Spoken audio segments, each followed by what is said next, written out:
여름에서 가을로 넘어가는 지금 딱 이 시기죠. 이때에 우리 몸이 가장 힘들어한다고 합니다. 특히 면역력이 약해지면서 여러 가지 질병 등이 쉽게 오는 시기라고 하는데요. 특히 요즘에는 큰 일교차와 함께 미세먼지 농도도 있기 때문에 더욱더 건강에 유의하실 필요가 있습니다. 네, 가을철 건강관리 가장 힘들죠. 어떻게 건강관리를 해야 좋을까요? 전문가와 이 환절기 건강관리법에 대해서 이야기 나눠보겠습니다. 이원영 성균관대학교 의과대학 이비인후과 외래 교수입니다. 어서 오세요. 안녕하세요. 네, 안녕하십니까. 요즘 같은 환절기에 환자분들 많으시죠? 병원 찾으시는 분들이요. 네네. 요즘 같은 환절기에는 일교차가 크다 보니까 네. 감기에 쉽게 걸리게 되고 또 특히 가을에는 알레르기성 질환이 호발하기 때문에 평상시보다 병을 찾는 분들이 많은 편입니다. 네, 그렇군요. 특히 요즘 낮에는 햇볕이 굉장히 강하고 또 아침과 일교차가 굉장히 크잖아요. 이런 환절기에 가장 많이 나타나는 질환은 어떤 것들이 있습니까? 일교차가 10도 이상 나다 보니까免疫力이 약해지고 네. 그렇기 때문에 감기, 독감, 비염, 천식과 같은 호흡기 질환이 많이 발생할 수 있고 결막염이나 피부 질환 같은 각종 질병에도 걸리기가 쉽습니다. 네. 그러니까 면역이 약한 층이 이제 노약자분들이나 아니면 어린 아이들이 이제 면역 체계가 그렇죠, 아직 예. 약하기 때문에 특히 더 이제 그 질환에 걸리기가 쉬울 것 같은데 이런 이 면역력이 약한 노약자나 어린이들이 많이 걸리는 질환이 뭐가 있죠? 네, 특히 노약자의 경우에는 뇌졸중에 주의하셔야 됩니다. 뇌졸중이요? 네. 네. 지난해의 경우 뇌졸중의 환자는 9월에 가장 많았습니다. 낮은 온도에서 땀을 흘려 낮에 높은 온도에서 땀을 흘려가지고 혈액이 끈적해져 있는 상태에서 갑자기 저녁에 온도가 떨어지면은 혈관이 수축하면서 압력이 높아지면은 네. 혈관이 이제 상처를 받을 수 있게 되는 것이죠. 그렇군요. 네. 이를 막으려면 체온 유지에 신경을 써야 합니다. 아침 저녁으로 겉옷을 챙겨야 하고 규칙적인 운동은 좋지만 쌀쌀한 아침 저녁에는 야외 운동을 하는 것이 좋지 않습니다. 그리고 만약에 마비 같은 증상, 이상 증상이 발생 시는 즉시 119에 신고를 하셔야 합니다.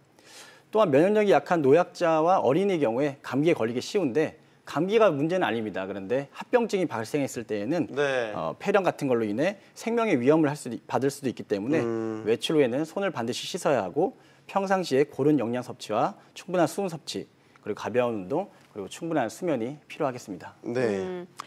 많은 분들이 환절기 건강관리법에 대해서 좀 궁금해하시는 것 같은데 이제 일단 궁금해하시는 부분 중에 가을이 되면은 잠이 그렇게 많이 쏟아진다고 하시는 분들도 있고 괜히 네. 모르게 요즘 센치해지시고 괜히 그러잖아요. 네, 잠도 많으셨잖아요. 네. 그리고 참 많이 주무시던데. 네, 여담이었습니다. 네, 우울해하시는 분들도 많고요. 네. 어때요? 이게 건강하고 연관이 있는 거예요? 네, 그럼요. 가을이 되면 햇볕이 줄어들게 돼서 네. 계절성 우울증이 발생이 많이 되게 됩니다. 그러니까 햇볕이 줄어들게 되면 멜라토닌이라는 신경 절단 물질의 분비가 줄어들게 되면서 신체 리듬이 깨져서 우울증이 유발될 수 있죠.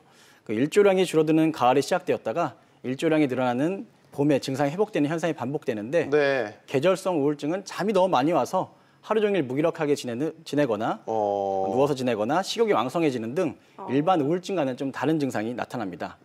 계절성 우울증 극복하기 위해서는 낮에 활동량을 늘리는 것이 중요합니다.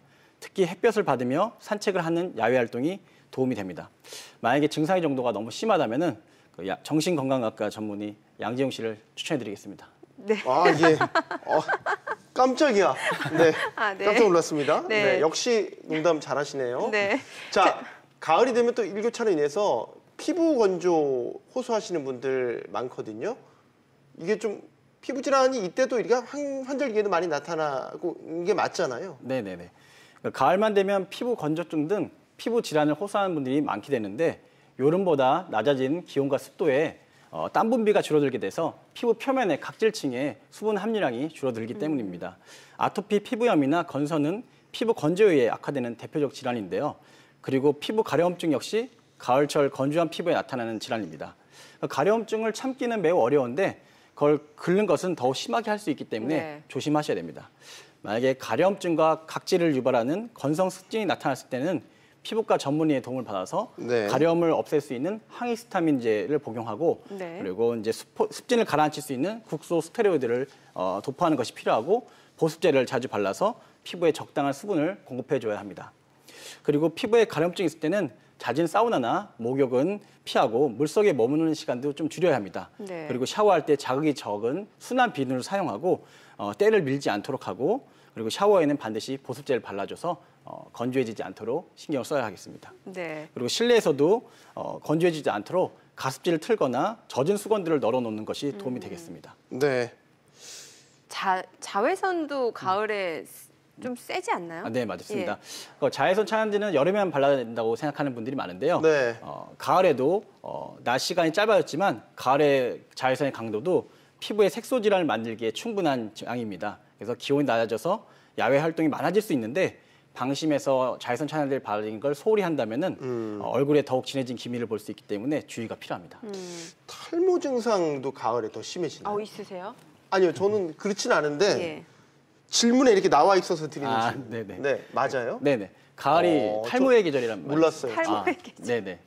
가을에 탈모의 계절이라는 말이 있습니다. 가을은 여름에 비해서 일조량이 줄어들기 때문에 그 남성 호르몬인 테스토스테론의 분비가 일시적으로 증가하게 됩니다. 네. 인체 내 효소에 의해서 테스토스테론이 디하이드로 테스토스테론으로 변환되면 모발의 성장을 억제하고 모발을 탈락시키는 작용을 하게 됩니다. 또한 가을의 큰 일교차는 두피의 유분과 수분의 균형을 무너뜨려서 각질을 유발할 수 있고 여름철에 소홀히 했던 두피 관리가 다시 부메랑이 되어서 가을에 돌아올 수가 있게 됩니다. 네. 여름철에 땀, 피지, 먼지로 영향받은 두피는 성장기 모근에 작용해서 모발이 자라지 않는 휴지기를 더욱 빨라지게 하기 때문에 가을철에 모발이 집중적으로 빠지게 되는 이유가 되겠습니다. 가을철 탈모를 예방하기 위해서는 충분한 숙면과 네. 심리적인 안정을 취하시는 것이 필요합니다.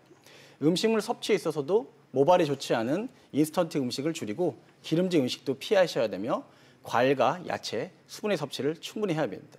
네. 그리고 하루에 한 번 감는 것이 좋지 않다고 느끼는 분들이 있는데 머리를 자주 감는 것이 하루에 한 번씩 감는 것이 도움이 됩니다. 네. 왜냐하면 노폐물과 불순물을 방치할 경우에는 오염물이 모근을 막아서 더욱 심한 탈모를 야기할 수 있기 때문에 깨끗이 씻어내는 것이 좋습니다. 그러니까 자주 감아서 청결히 하는 게 무엇보다 중요하다라는 말씀이시군요. 네. 네, 예. 알겠습니다. 자, 그리고 지금 환절기에 엎친 데 덮친 격으로 최근에 그 메르스 환자가 입국하면서 또 많이들 불안해하시는 것 같은데 이 메르스 자가 진단법이 좀 있을까요?